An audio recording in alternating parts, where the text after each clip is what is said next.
Well, it wasn't the easiest game, but Georgia is 3-0. We're going to take a look at how banged up these dogs are and hear everything about Georgia's visitor list coming off that big South Carolina game to kick off the SEC season. It's the Georgia Show. Time to fire it up.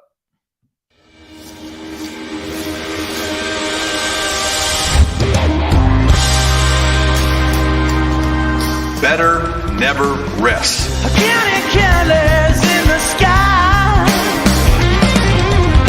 What a thrilling time to be alive. It is the Georgia Show. Rusty Manziel, Jake Rowe, get you all in here as we break down Georgia's game over South Carolina 24-14. And it wasn't always easy, fellas. But look, you're 3-0. Carson Beck is easing into the offense. Maybe not as fast as people thought that he should. But Georgia is 1-0 in SEC play, and that's where you got to start, right?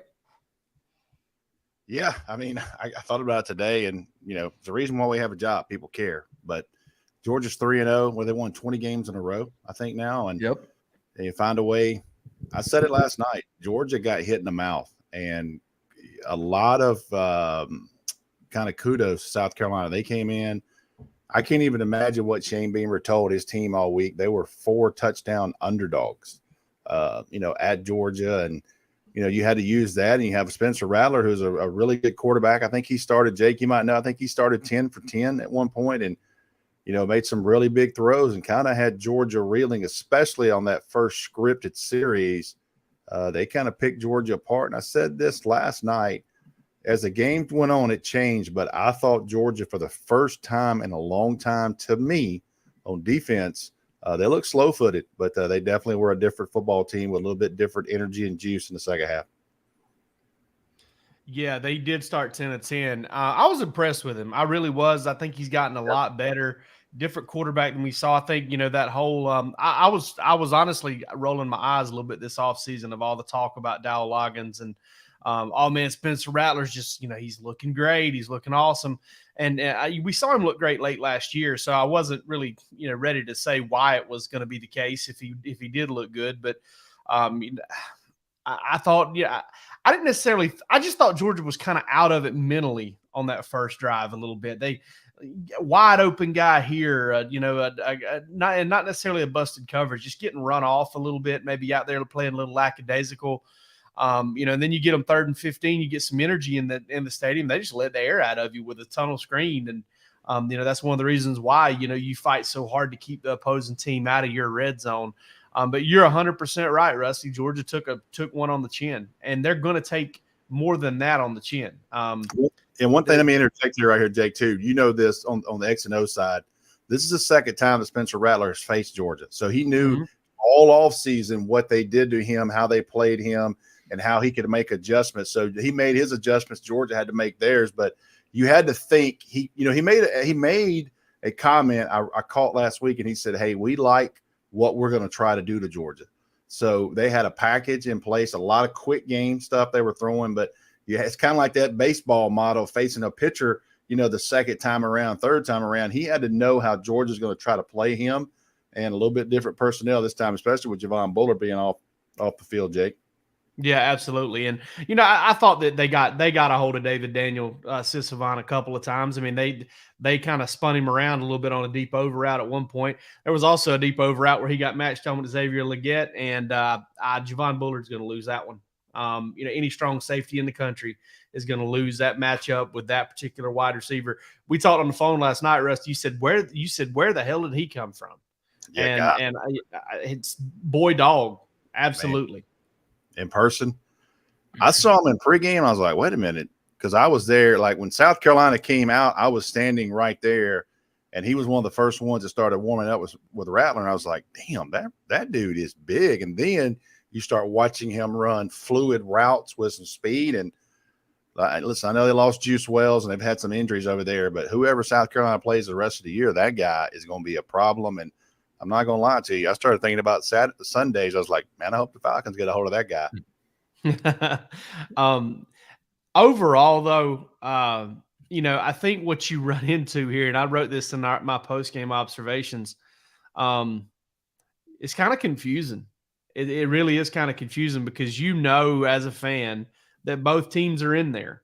The team that struggled in the red zone and gave up 14 in the first half and a 3rd and 15 and some big plays and let South Carolina drive the entire field twice and was only able to muster 3 points out of 2, red zone possessions. That team's in there. But you also know the team that came out and absolutely dominated the second half. I'm talking about came out there, put South Carolina in a sleeper hold, got the bicep up under the chin, flexed it, and just waited till the lights came out. And that was how it went. So, both teams are in there, and it's Kirby Smart's job to make sure that second half team starts to sprawl a little bit and becomes the 3-quarter team, and then the 3.5-quarter team, and then when it's time, the 4th-quarter team.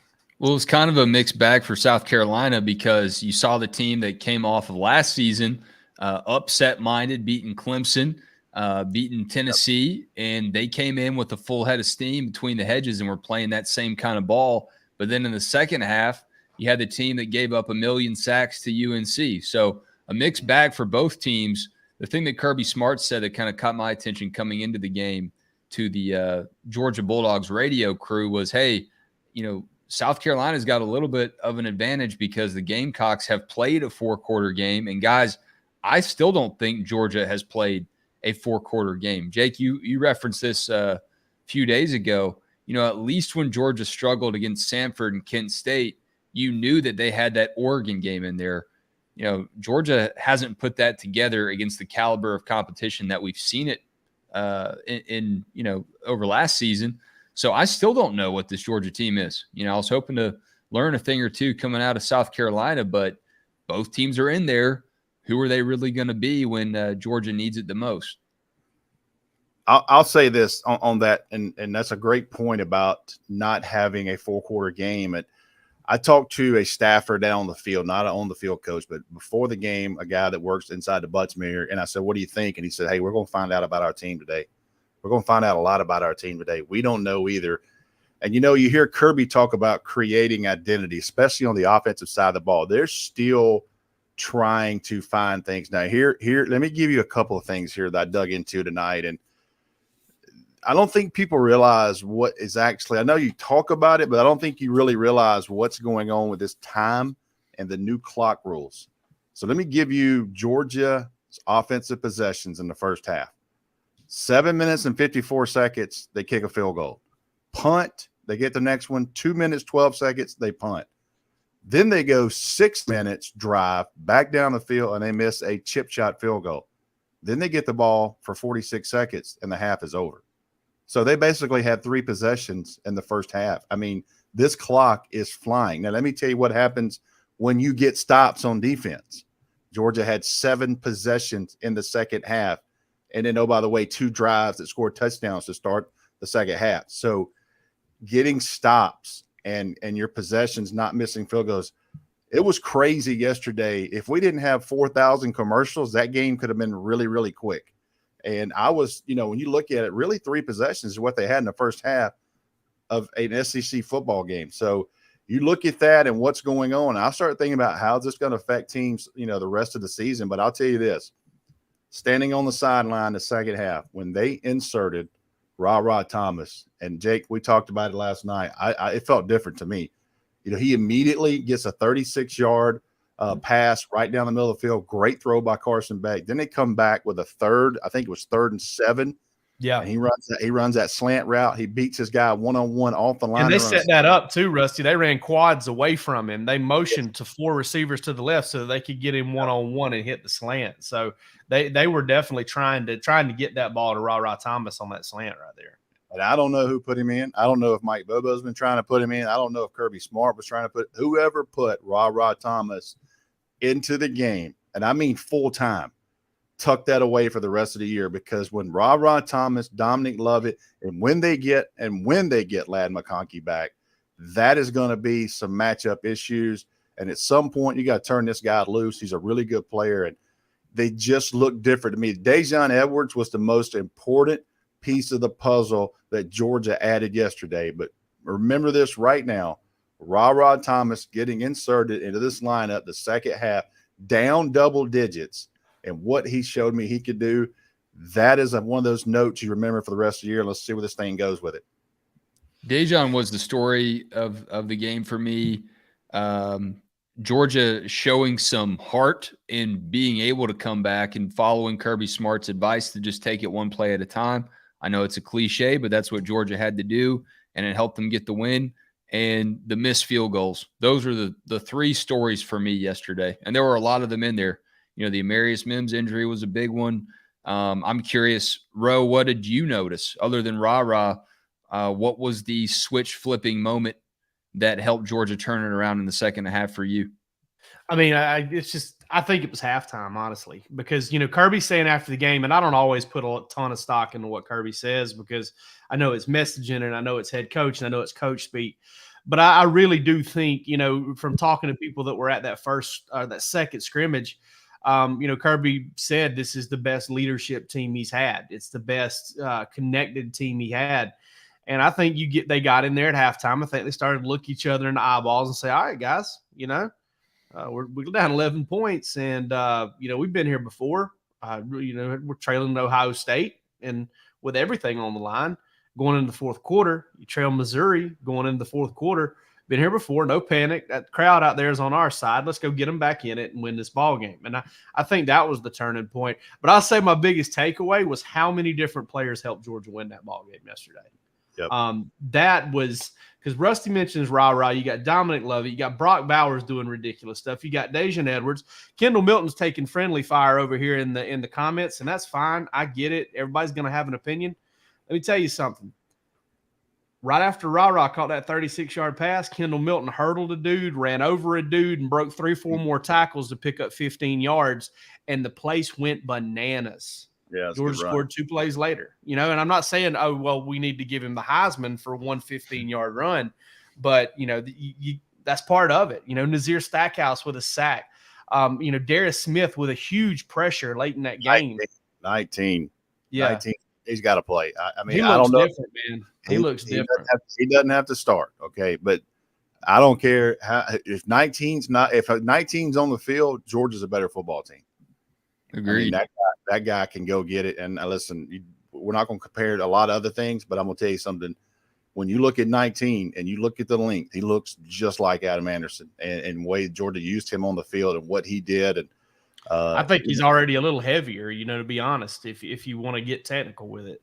The first time they put him in, I watched him come in. The first time they put him in on a third down, he got a pressure right off the bat. And that guy, man, he's just different. And, maybe he doesn't hold up against the run quite yet. And I understand that. I understand that logic to it. But they got to find ways to just, you guys remember when Leonard Floyd was there, he was just too small at first, but he was so fast. They just brought him in and said, look, turn him loose. And, the Georgia's got to find a way to get 19 more involved. And I guarantee you, when they see that tape, they sit down and look at stuff and who they're going to face down the line, Darius Smith is going to be a guy that's going to be an important piece of the puzzle for Georgia. No doubt. Guys, Ro, you mentioned, I think it was today or last night in your post-game thoughts, this is the most banged-up Georgia team you can remember covering. And I've never covered one more banged up. There have been some pretty rotten luck Georgia teams in the past several years since you've been doing this. How's Georgia getting it done? They're just deep. They're deep. They're physical. That one of the things that Georgia's able to do is if they're not hitting you with experience, but they're hitting you with talent. And that's, experienced talent is the best you can get, right? But, if you got to choose between one or the other, if you've got to say, hey, I need an experienced player that's not very talented, or I need a talented player that's not very experienced, I do believe if you caught Kirby Smart in a moment of candor, you might have to do that, actually. I think he'd probably tell you he'd rather have a talented player with no experience. And I'm not saying that's all Georgia's going with, but, Ra Thomas and Dominic Lovett are prime examples. Georgia's offense is not easy to learn. It's a pro-style offense, and there's a lot going on in it. And I think both of those guys have a ton to learn. And they're building chemistry with their quarterback. So you're missing Ladd McConkey, but you got those guys. Listen, I got to pat Stacey Searles on the back here just a little bit because I know the offensive line has had some struggles. But him and Xavier Truss deserve a lot of credit because, you talk about being banged up. Amarius Mims, your best, most talented offensive lineman, leaves the field, and Xavier Truss played some of his best ball. I mean, Rusty, it reminded me of one of our favorites, one of the best dudes we ever covered as a Hold recruit. that picture, Wes. Go ahead, Jake. Don't leave that picture, Wes. I got a comment on that. But go ahead, Jake. But one of the best dudes we ever covered, Kendall Baker, one the coolest kids you'll ever meet. 2018 Florida game, he had lost his left guard job in the preseason camp to Solomon Kinley. Andrew Thomas, I believe, same injury, rolls an ankle against Florida. Kendall Baker steps in at left tackle, had never played left tackle in his Georgia career, balled out, played tremendous. It reminded me a lot of that performance, and that's the kind of stuff. Listen, I know that offensive line coaches are judged on, well, are you keeping your quarterback clean, and are you able to run the ball at will against the other team? I get that. That's part of that comes with the territory. Stacey Searles makes a lot of money to take that criticism, but I think it also says a lot when you lose a big piece and you've got somebody ready to play ball in their place. And Xavier Truss deserves a lot of credit because he was stinking it up at left guard that first drive. I'll be the first to say that. But he stepped in at right tackle and played some really, really good football. And sometimes that challenge combined with readiness is all those guys need. But that's it to me, Wes, to answer your question on the whole is I think they do a good job of getting a lot of guys reps and getting them ready to play. I'm interested in what Rusty has to say about his picture, though. I mean, have you ever seen a 6'8", and he's 6'7" and a half, 6'8" for real, 330-pound guy hop on one foot from the numbers to the tent? I don't know how athletic that guy, but that, I mean, literally, like it should be an Olympic event if they don't do it already. It's possible to do that, what he did. So I'm leaving last night with our coworker, Jeremy Johnson, and Jeremy's taking me back to get my car. It was parked at a different spot. And Mims is in the parking deck where we are. And I'm telling you right now, he put the two biggest crutches that I've ever seen in the history of America in the back of his car, like he had two step ladders. That's how big that guy was. Now, do I know what's going on with him? I don't, but he was in a boot and he was walking around in that boot. I mean, did he look fluid? No, but I really, when you watch him come off the field like that, I don't know if I've ever seen anything like that. And that you don't want to, bring up kind of applaud an injury, but what that guy did, how athletic he is to do that was crazy. But Truss played well when he got moved over to Jake. I think Jake highlighted that. And, we talked a little bit about that. You got a little more reaction time and he's got length. I mean, Truss is probably 6'7". When you're at a guard, it's in your face quickly. When you're out there right tackle, you got a little bit of space. You got a little bit of reactionary time. So, I think that helped Truss a little bit, and I think it helps him with the length. So, kudos to, Matt Luke and Stacey Searles. And some of these guys are, one or two of these guys left are really Sam Pittman guys. I think Mims and Tate Ratledge both were at one point either committed or verbal committed to him. So there's still a couple, Sam Pittman guys lingering around. So the depth they have, Fairchild, Michael Morris, those guys, Jared Wilson, they got some depth there. They don't want to take a bunch of injuries, but it showed you yesterday when you lose, that guy's a first-round NFL first-rounder right there. And when you lose him for maybe a couple of weeks or wherever they lost him, and you plug and play him with another 6'7" guy, and you really get some positive results, it says a lot about the coaching and the recruiting to get those Jimmies and Joes. I see a guy in the comment here, famous J1. I know, listen, a lot of folks say this, Mims left tackle. Rusty, I think we've said it a bunch of times. Going to be absolutely shocked if that happens. I just don't think that's not where he feels comfortable. He does not want to play left, from what I understand. That's not where. That's just not going to happen for him. I honestly, I think I heard right there at the beginning of camp there was a couple days in practice where they let him rep a few times at left tackle, or they that kind of thing. They're not going to move him there full time, so I think that's something. And honestly, I honestly believe like when Mims comes back, which Rusty, after looking at that injury a little bit. It looked like he got rolled up on from the outside, which usually means high ankle sprain. Mm-hmm. We'll wait and talk to Kirby about that tomorrow, but just piecing some things together, not going to shock me if he's out until Florida, not until after the bye week. So if he's out that long And you got Dylan Fairchild and Micah Morris and maybe Jared Wilson repping in there at guard while he's gone. And Xavier Truss is repping at right tackle. And you get Austin Blasky back here in the next couple, 2 or 3 weeks. Maybe he reps out there a little bit as well. I could see a situation where, Georgia's, maybe makes the move there with Xavier Truss and kind of makes him that 3rd or 4th tackle. And they try to get him in the mix there a little bit more because he hasn't been playing guard as well as he played it last year. That's just all there is to it. And I don't know if it's some moving around or whatever, but, I think Georgia's got a lot of guys ready to play ball. And, I never thought I'd see anybody suggest Xavier Truss at left tackle after the 2020 Peach Bowl, but here we are. And I think he'd be fine at it. Somebody asked again why Mims wouldn't play left tackle, and I'll give you my opinion because he's not crazy and he knows he's a first rounder. Why change positions right now? I mean, he's got tape. He's athletic. He is a 1 percentile guy, and he's playing a position that he is very comfortable with. And if a team wants to try him out left tackle in the next league, well, they're going to pay him $20 million to try that out. So right now, Marius Mims is going to be a first rounder. He likes playing right tackle. He's comfortable there. Georgia's got depth, and I get it. Darnell Wright just made a boatload of money playing right tackle, getting drafted number 10 overall.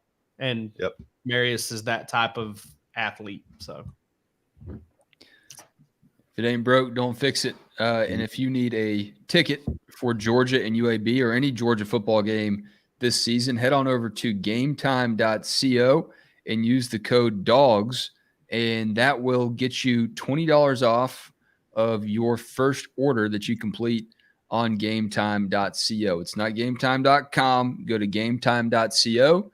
If you're still looking for tickets against the Blazers, nice night game between the hedges under the lights, see the light show, you're getting in for $140 right now, right here in section 107. And put that code DAWGS in, that's $120 for you. Wherever you want to go, whichever game you need, gametime.co is your last minute ticket option. Download the app. All those terms apply. Hang out over at gametime.co. Had a couple buddies use our promo this weekend. Got into some pretty sweet seats right here around the 30 to see Georgia come back and beat South Carolina. So you can do the same thing, gametime.co, or download the app, use the code DAWGS, and pick up these tickets whenever you need them. They will be a hot item for the rest of the season. All right, Rusty, we had some big recruiting names on the visitor list for Georgia this weekend. KJ Bolden, people wondering if he's going to flip. You had Aiden Breland, all these big dogs that Georgia's trying to check in on. What were the takeaways for you as the Dogs tried to impress the next batch, the next breed of Georgia Bulldog? Well, with Georgia having so many players committed already in the 2024 class, it was you stand there and you look at like Dylan Raiola, Daniel Calhoun, all those guys that were there, Sokovie White, Justin Williams. I mean, all these guys that were there as commits, and they were just kind of hanging out and enjoying. But you certainly start thinking about those pieces of the puzzle left in 2024. KJ Bolden being there, it was a big deal. And Kirby Smart, we did confirm, met with him and his family before the game. KJ Bolden was there with Jaden Perlate, the linebacker that's committed to Georgia from Buford in the 2025 class. He was on the field, midfield with Dylan Raiola and those guys. So Aiden Breland, he was here with his teammate, Nate Frazier. And, that was a California group, and they were in here until around 1 o'clock today, I believe.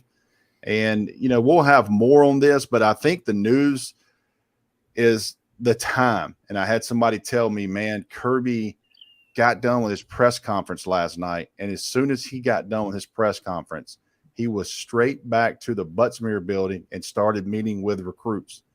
And it tells you it's nonstop. They had so many good players there. I think they met with recruits almost until 10:30 last night. So you think about that.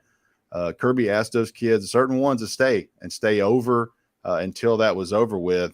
And Michael Burrow, the defensive lineman from Creekside, had just decommitted. He's another 2024 prospect, decommitted from Florida on Monday. I believe he's 6'5", 370. And, Georgia likes that big body zero technique. So Georgia it was a big day. Why? It turned up into a big time recruiting event. And I'll say this about our guys at DawgsHQ.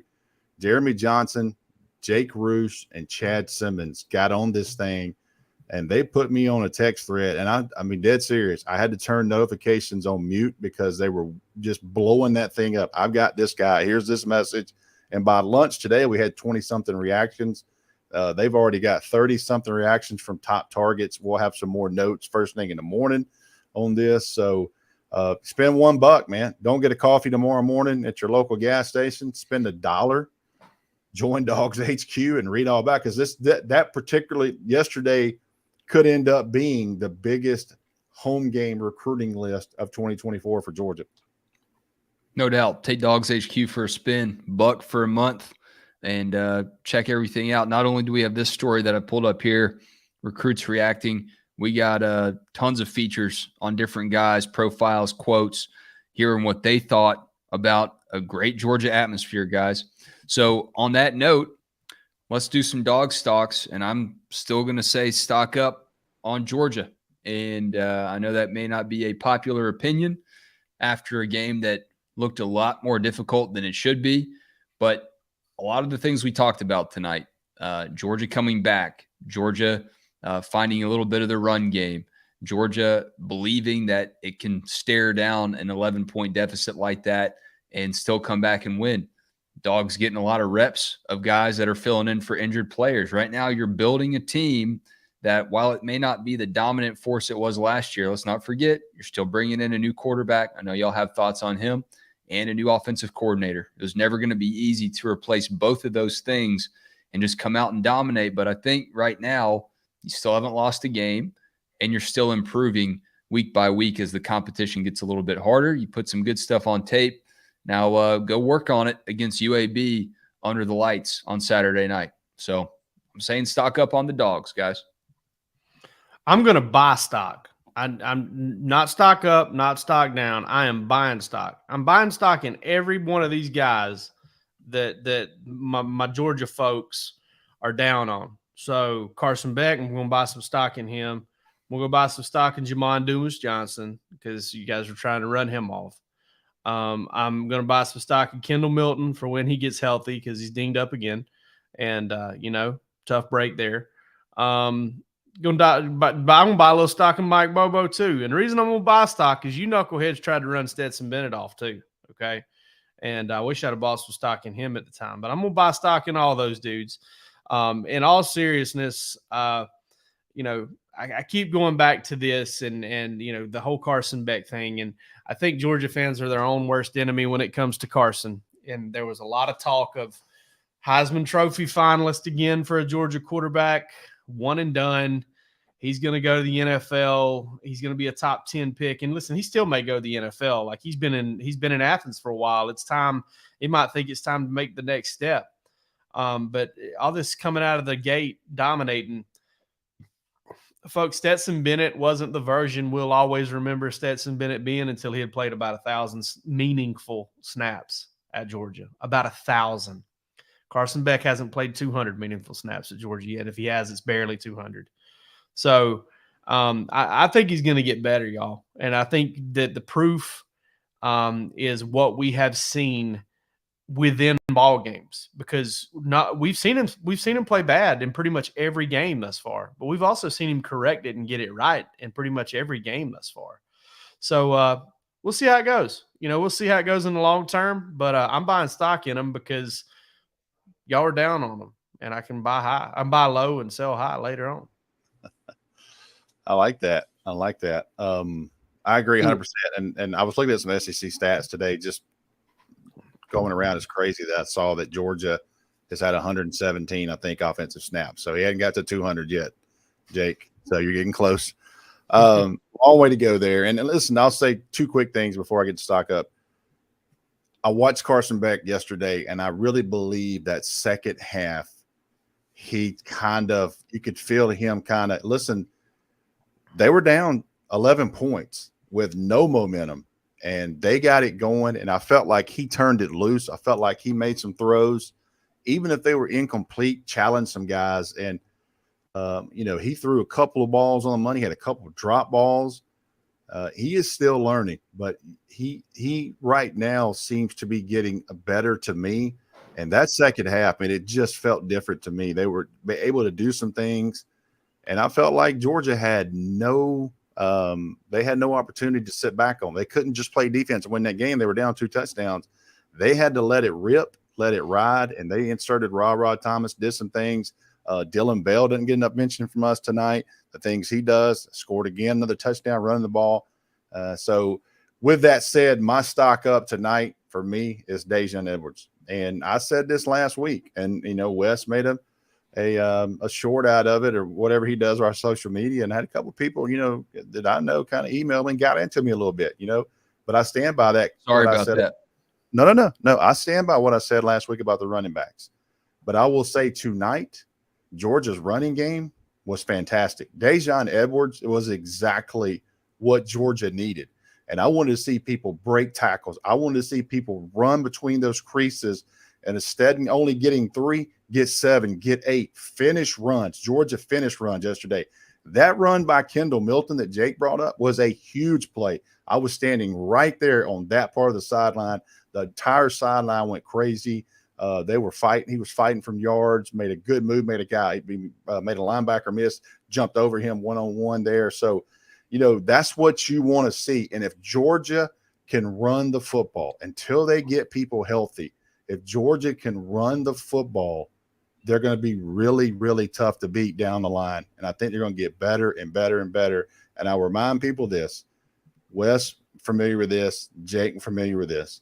In 2007, Georgia got beat 35-14 in Knoxville, and they looked anemic. They looked awful. With Matt Stafford, all those guys, they looked like they didn't belong.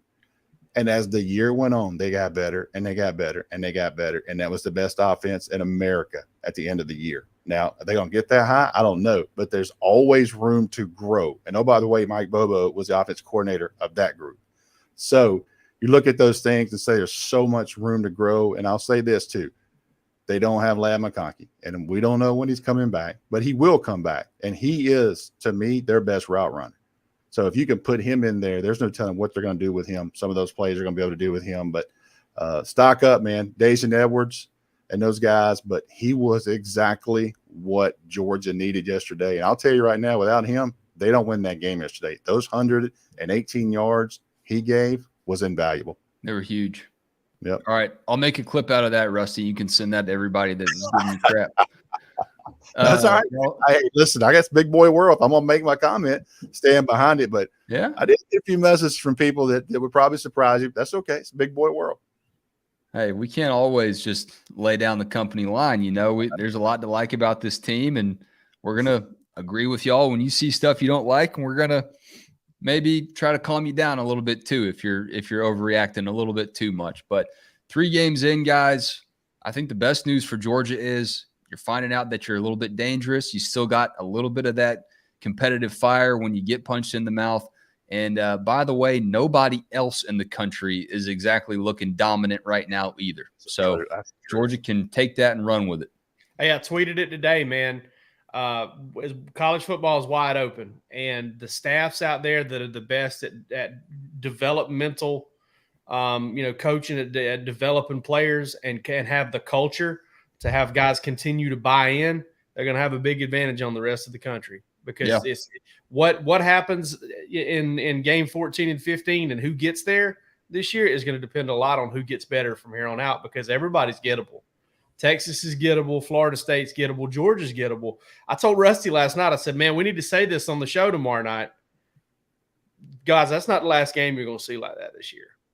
It's not. That's not the last game you're going to see. Georgia's going to have to gut it out once or twice or maybe 3 more times this year. It's not going to be the last time you see that. Winning the 3rd straight national title is hard because, number one, you thought you got your best shot from everybody last year. You're definitely going to get it this year. Mm-hmm. Number two, there's complacency. There's injuries. There's stuff that happens. I watched USC in 2005 try to three-peat, and, man, it was hold your hats every game. Fresno State, it didn't matter. And, number 3 is it's hard to continue replacing that talent over and over and over again. And I don't think this is Georgia's most talented team of the past 3 years, but I still think it can win a national championship. Love that. Y'all hit like and subscribe. Join us back here, not tomorrow night. Bark After Dark is heading to Macon, Jake Rowe. Yeah, we got 3 hours tomorrow. Bill Shanks, he called in. He called me and Roos in from the bullpen. He called us in, and we're going to do his show tomorrow.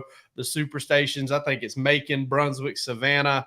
Bill's got stations all over South Georgia. So if you listen to ESPN radio or if you listen to the Bill Shanks show at all, we will be taking that over for 3 hours tomorrow from 3 to 6.